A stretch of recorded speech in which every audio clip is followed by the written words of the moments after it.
اعوذ باللہ من الشیطان الرجیم۔ پناہ مانگتا ہوں میں اللہ کی شیطان مردود سے۔ بسم اللہ الرحمن الرحیم۔ شروع اللہ کے نام سے جو بڑا مہربان نہایت رحم والا ہے۔ دا باٹم لائن کے ناظرین اکرام، السلام علیکم۔ محترم ناظرین، ہم اپنی آج کی ویڈیو میں حضرت بابا فرید الدین مسعود گنج شکر رحمت اللہ تعالی علیہ اور ایک ضدی حجام کا قصہ آپ کے سامنے پیش کریں گے جو یقیناً آپ کے لیے دلچسپی کا باعث ہوگا۔ ناظرین کرام، ہانسی سے حضرت بابا صاحب سرکار رحمت اللہ تعالی علیہ اپنے آبائی گاؤں کوتھوال پہنچے اور کچھ دن اپنی والدہ محترمہ کی خدمت میں رہے۔ جب لوگوں میں آپ کے کمالات کی شہرت پھیلی تو مخلوق خدا ہر طرف سے آپ کی زیارت کے لیے ٹوٹ پڑی۔ چونکہ آپ طبعاً عزلت پسند تھے، تنہائی پسند تھے، اس لیے ہجوم کو پسند نہ کرتے تھے۔ آخر ایک دن کوتھوال سے بھی چل دیے، پھرتے پھراتے ایک غیر معروف قصبہ اجودن میں پہنچے۔ اجودن ان دنوں جنگلوں سے بھرا ہوا تھا، حشرات الارض کا دل پسند مسکن تھا۔ اس قصبہ کے اطراف میں دور دور تک کفار اور مشرکین کی بستیاں تھیں۔ حضرت بابا صاحب رحمت اللہ تعالی علیہ نے اپنے قیام کے لیے اسی جگہ کو پسند فرمایا، کیونکہ یہاں نہ صرف خلوت اور سکون میسر تھا بلکہ اسلام کی تبلیغ اور اشاعت کے لیے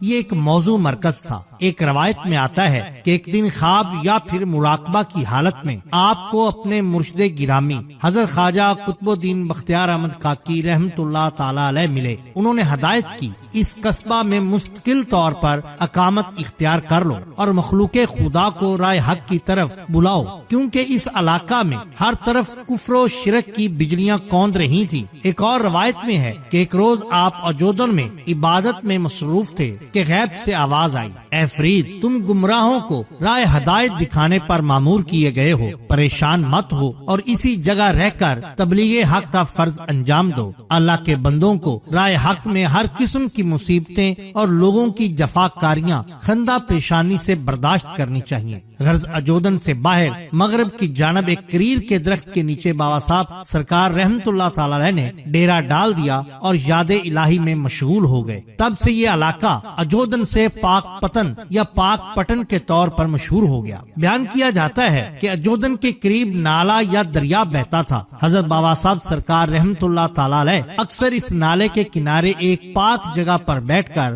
وضو یا غسل فرمایا کرتے تھے، اس لیے اجودن کے سب لوگ اس جگہ کو پاک لوگ کا پٹن کہتے تھے اور اس جگہ کا ادب کرتے تھے۔ اسی وجہ سے اس شہر کا نام پاک پتن مشہور ہو گیا۔ انگریزوں کے دور میں پاک پتن سے پاک پٹن کے طور پر جانا جانے لگا۔ تقسیم پاکستان کے بعد پھر سے اس کو پاک پتن کے نام سے ہی جانا جاتا ہے۔ بعض مورخین کا بیان ہے کہ اجودن ایک نہایت قدیم تاریخی قصبہ تھا۔ آج کل بھی اس کے کھنڈروں میں مختلف قدیم تہذیبوں کے اثارات مل جاتے ہیں۔ انہی دنوں کا واقعہ ہے کہ جب حضرت بابا صاحب سرکار کا نزول اجودن یعنی پاک پتن میں ہوا تو آپ کی عجب حالت تھی۔ لباس اور سر ریش مبارک کے بال گرد سے اٹے ہوتے تھے۔ جس درخت کے نیچے آپ نے ڈیرا لگایا وہاں قریب ہی ایک کنواں تھا۔ آپ وضو کے لیے اس کنویں پر پہنچے، لیکن وہاں ڈول اور رسی نہ تھی۔ ابھی کنویں سے پانی نکالنے کی ترکیب سوچ ہی رہے تھے کہ اجودن کا ایک حجام ککھو نامی جو کہ بہت ضدی تھا ڈول اور رسی لے کر کنویں سے پانی لینے آ گیا۔ اس حجام کو اللہ تعالیٰ نے فطرت سلیم عطا فرمائی تھی۔ بابا صاحب سرکار کو دیکھ کر آپ کی درویشانہ وضاقتہ سے اس کی طبیعت بے حد متاثر ہوئی۔ اس نے بابا صاحب سرکار کے نہایت ادب سے سلام کیا اور پھر نہایت محبت سے آپ کے بال تراشے اور اس کے بعد آپ کو وضو کرایا۔ بابا صاحب ککھو کی اس پرخلوص خدمت سے بے حد خوش ہوئے اور ہمیشہ اس پر اپنی نظر عنایت رکھی۔ ایک روایت میں ہے کہ آپ نے ککھو کو ایک تحریر عطا کی جس کا مفہوم یہ تھا، حجامت، ختنہ اور ایسی دیگر رسومات ہمیشہ ککھو سے ہی ادا کرائی جائیں، بلکہ اپنی اولاد کو بھی تاکید کریں کہ وہ ایسے معاملات میں ککھو کی اولاد کو دوسرے لوگوں پر ترجیح دے۔ کہا جاتا ہے کہ وہی حجام بعد میں صاحب ثروت ہوا اور علاقہ میں ایک بہت بڑا نام والا بنا اور اس کی اولاد آج بھی پاک پٹن شریف میں موجود ہے اور لوگ عقیدت سے ان کا ادب اور احترام کرتے ہیں۔ ناظرین کرام، یہ شان ہوتی ہے اولیاء اللہ کی۔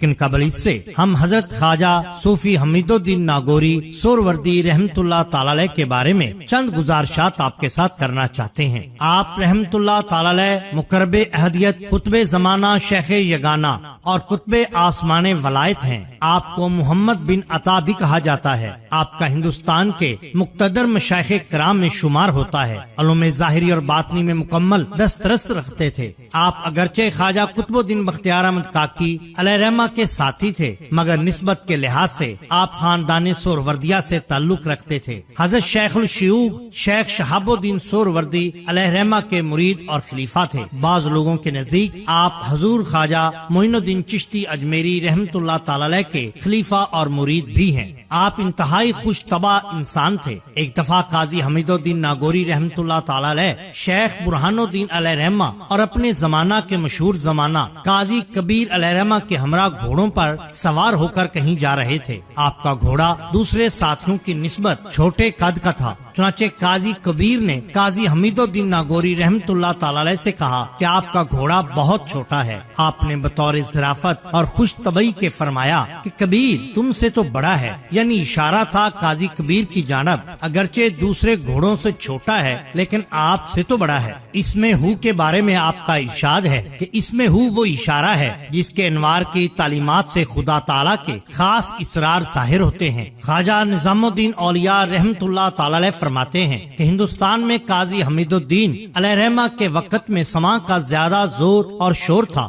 تو حضرت قاضی صاحب کے مخالفین نے فتوے اور ان کے جوابات لیے اور سب نے سماع کو حرام قرار دیا۔ ایک فقیہ جو حضرت قاضی حمید الدین ناگوری رحمت اللہ تعالی علیہ کے پاس بھی آتے تھے، انہوں نے اس فتوے پر کچھ لکھا۔ یہ خبر حضرت قاضی حمید الدین ناگوری رحمت اللہ تعالی علیہ کو جا پہنچی۔ چنانچہ جب فقیہ حضرت قاضی صاحب کے پاس پہنچے تو قاضی صاحب نے ان کی طرف متوجہ ہو کر کہا کہ تم نے بھی اس فتوے کا جواب لکھا ہے؟ قاضی نے شرمندگی کے ساتھ کہا جی لکھا ہے۔ اس پر حضرت نے اس دن اپنا کوئی راز ظاہر کیا۔ الغرض جب اس فقیہ نے کہا کہ ہاں میں نے لکھا ہے کہ سماع حرام ہے، اس راز کو دکھانے کے بعد آپ نے ان مفتی سے فرمایا کہ وہ ابھی میرے نزدیک ماں کے پیٹ میں ہیں، لیکن تم پیدا ہو چکے ہو، ابھی بچے ہو۔ وہ مفتی جھوٹے ہیں۔ حضرت خواجہ قاضی حمید الدین ناگوری رحمت اللہ تعالی علیہ کا وصال سن 1227 میں ہوا۔ آپ کا مزار شریف دہلی میر ولی انڈیا میں ہے، جہاں اہل عقیدت اور محبت حاضری دے کر آج بھی اپنے قلوب و اذہان کو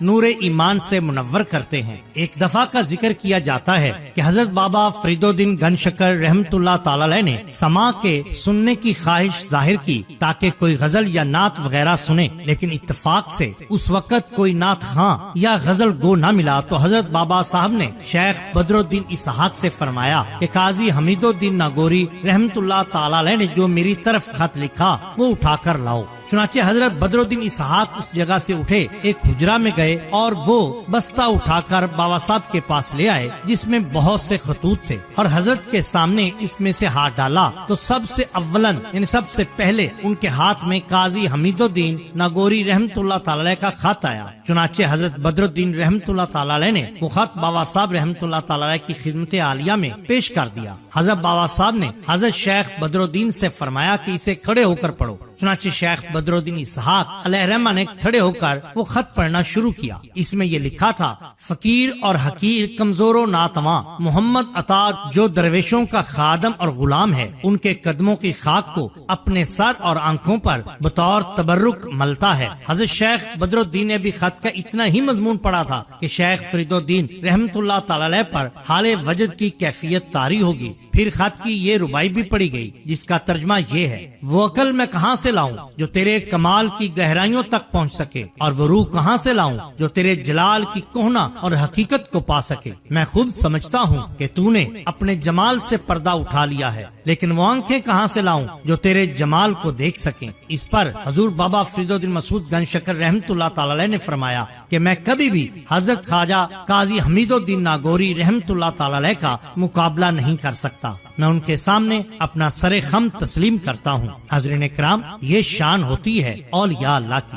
ناظرین کرام، اللہ تعالیٰ کے فضل و کرم سے اور بوسیلہ سرور کونین محمد الرسول اللہ صلی اللہ علیہ وآلہ وسلم، صحابہ کرام، تبع تابعین اور اولیاء عظام کے، میں نے اپنی مدد آپ کے تحت آنکھوں کے لیے فری ہسپتال کا قیام کیا ہے، جہاں پر غریب اور نادار لوگوں کا مفت علاج معالجہ کیا جائے گا۔ ناظرین کرام، یہ ایک بہت بڑا پروجیکٹ ہے جس میں میں اکیلا کچھ نہیں کر سکتا۔ امید ہے کہ آپ اس کار خیر میں میرا ساتھ دیں گے۔ ہمارا مقصد صرف ایک ہی ہے کہ چراغ روشن رہنے چاہیے۔ اگر آپ ہماری مدد کرنا چاہیں تو درج ذیل طریقہ اختیار کر کے آپ ہماری مدد کر سکتے ہیں۔ آپ کا بہت شکریہ۔ اللہ حافظ۔